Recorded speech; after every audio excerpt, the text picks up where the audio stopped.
Alright guys, sa mapagpalang araw sa inyong lahat, meron tayong reaction video ni Rob Trip. At ito ay, alright, intro mo.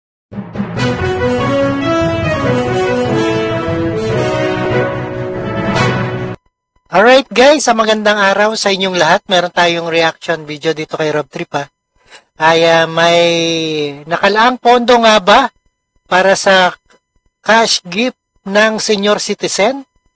Pondo para sa ayuda senior sa ilalim ng Expanded Centenarial Act of 2024 kasama umano sa 2025 budget. Nasaan na? Alright, panoorin po natin guys dito sa Net25 SPM. Ang pagpamamahagi po ng mga cash gift under the Expanded Centenarians Act of 2024. Kaya ang una kong katanungan, may pondo ba sa ating 2025? Ayan ang tanong kung may pondo ba sa senior citizen na nakalaan para dito. Parang nakita natin doon sa mga naunang mga ulat previously, parang naghahanap tayo ng pondo para dito. Ngayong taon ba meron meron na tayong item para dito sa budget ng expanded cash gifts para sa ating mga 80, 85, 90, 95 and 100-year-old na senior citizens?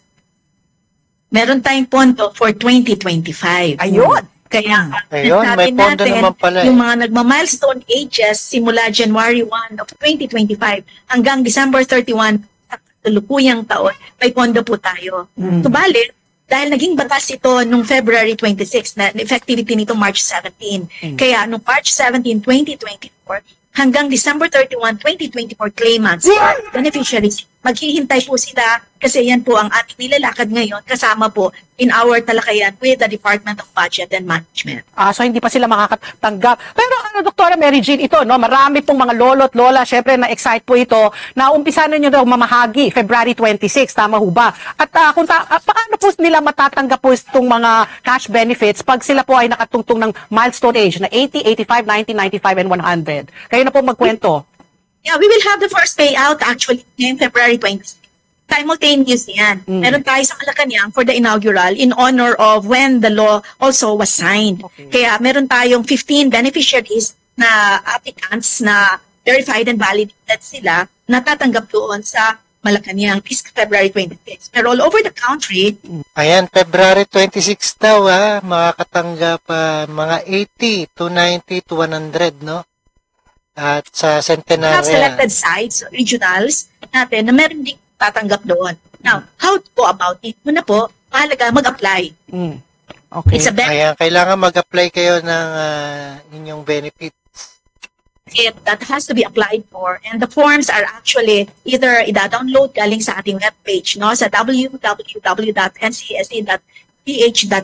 o kaya naman sa kanilang OSCA or the Social Welfare Development Offices. Ito po, may kaakibat na mga basic requirements for any benefits para naman hindi tayo magka-problema sa COA, kailangan naman ng attachment ng requirements. Una, yung kanilang primary ID.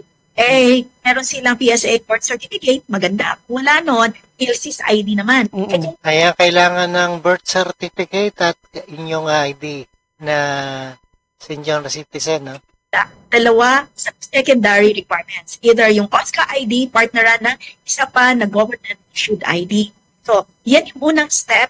And then, meron tayong by to ID picture na hihingiin at saka full body picture as a proof of life. At heto, pag-submit sa ating regional offices na na-validate na siya kasama ng mga OSCA, then this is submitted to central office para magawa ng payroll. So, yan yung ating ginagawa para ngayong February 20. So just to clarify, Dr. Mary Jean, pag 80, 85, 90, 95, tigta 10,000 pesos. It's only when you hit 100 years old na 100,000, correct? That's very correct. So, sa libo, per milestone. Ayan, sa 100,000 daw at 80, 90, 10,000 na makukuha. Age, and then hindi retroactive, so wala siya itong gitna, 81 to 84, walang ganon. Ayan, sa mga lola't lola, pakisabihan at mag-enroll. Eksakto. Mag-apply. Alright, napanood at napakinggan po natin ang ating reaction video. Sa Net 25, alright, may nakalaang pondo nga ba sa mga senior citizen, cash gift. Alright, maraming salamat sa panonood, pakikinig dito kay Rob Trip, and peace out.